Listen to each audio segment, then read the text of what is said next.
Hi there, I'm Julian, and today I'd like to present to you about the problem of student belonging in online higher ed. So, I think we can all agree, as a starting point, that online higher education is huge. In 2022, over half of US college students took at least one class online, and about a quarter of US college students took classes entirely online. A particularly shocking statistic to me is that in 2025, more college students learn entirely online than completely in person. What surprises me about this is how wide of a population this is.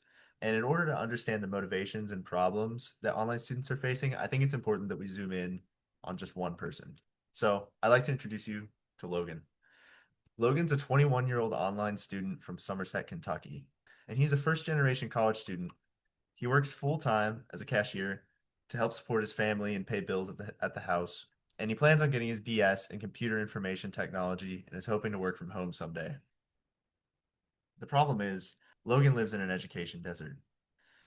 An education desert is a space where zero colleges or universities are located nearby, or one community college is the only public broad access institution nearby. And as you can see from this map, the orange areas, they're pervasive across the US. Where Logan's from, Somerset, Kentucky, the nearest four-year college is over an hour away, which means that in order for him to get his education, he would have to travel 55 miles one way and 55 miles back every single day, a 2-hour drive. And this is a problem for a lot of people. But luckily, he has Somerset Community College, which is just in town for him.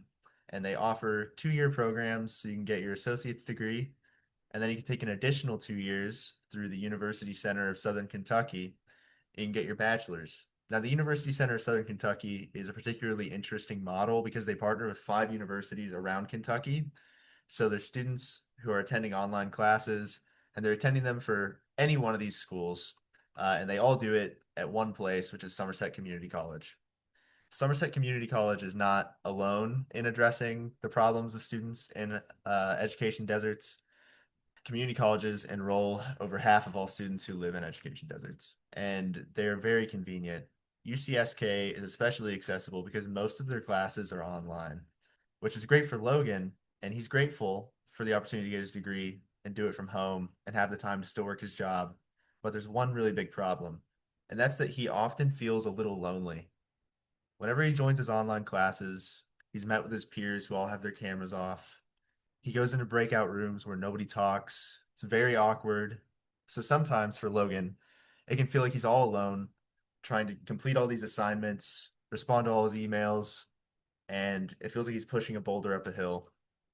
And this is a problem for a lot of online students. Perseverance really is a widespread problem in online education, and online students are less likely to remain enrolled than their in person peers. Logan's story inspired my How Might We, which is how might we facilitate deeper interactions and a stronger sense of connection between online students so that they can find belonging within their learning communities. But basically, the current model of online higher ed, from my research and from my personal experiences too, and probably from yours, is a lot of students are in different places. They're at their homes, maybe around state, around the country, etc. And for 45 minutes to an hour, they join a Zoom call and they're filed into a grid of faces on a screen. And for that 45 minutes, they listen to a lecture. Maybe they get put into a breakout room. But once the meeting's over, all the students split up back to their computers, Microsoft Teams, or whatever application closes. And Logan's at his desk alone again, working on assignments by himself. There's no sense of place. And this is something that I think is really important. I spoke to Elizabeth Bowling, who is an early adopter of online ed. She's an instructional designer at IU.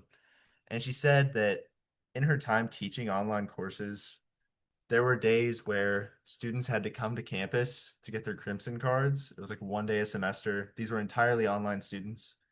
And these days were some of the best. The students would show up, they would visit campus for the day, they would get IU merchandise. And after they visited campus, they felt more like real students, which I thought was really interesting. So I'm proposing a new model for online higher ed, basically, which is that students, instead of connecting to a Zoom call, could connect to something like a virtual space, a virtual hub is what I'm calling it. And from that virtual hub, they'll be able to join their online classes. And then when the meetings end, rather than being booted back to their desks, they're sent back to their virtual hub where they can chat, they can join clubs, etc. So, how would this model work in practice? What I'm proposing is one, a physical place, a real building on campus at Somerset for online students to meet, study, and collaborate. And two, a digital twin virtual place remotely available to students at any time. Now I'd like to kind of talk about this physical place. What would it be like? What would the role of this actually be? And how would it be integrated with the online space?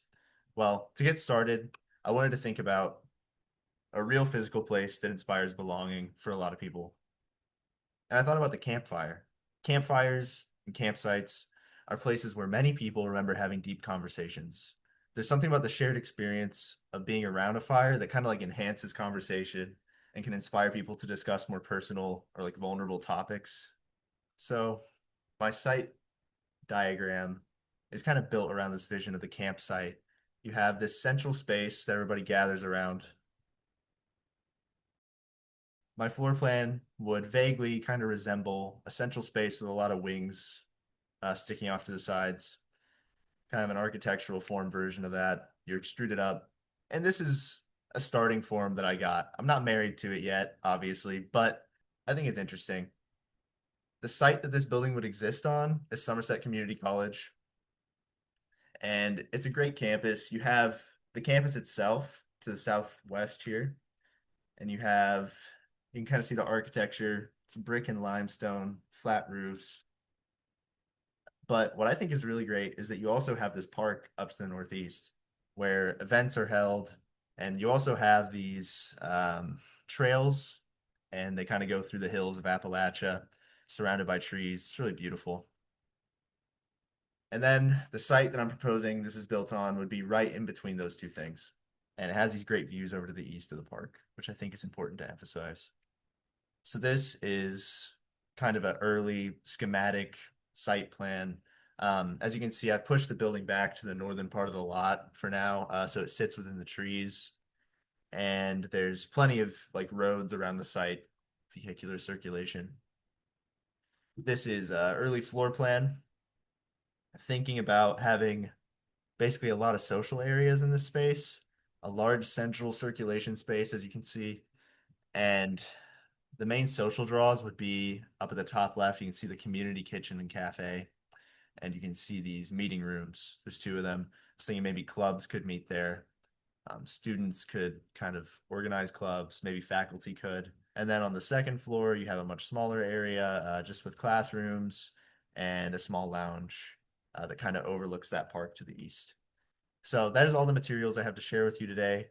I'm sure you have a lot of questions, and I appreciate your feedback. Thank you.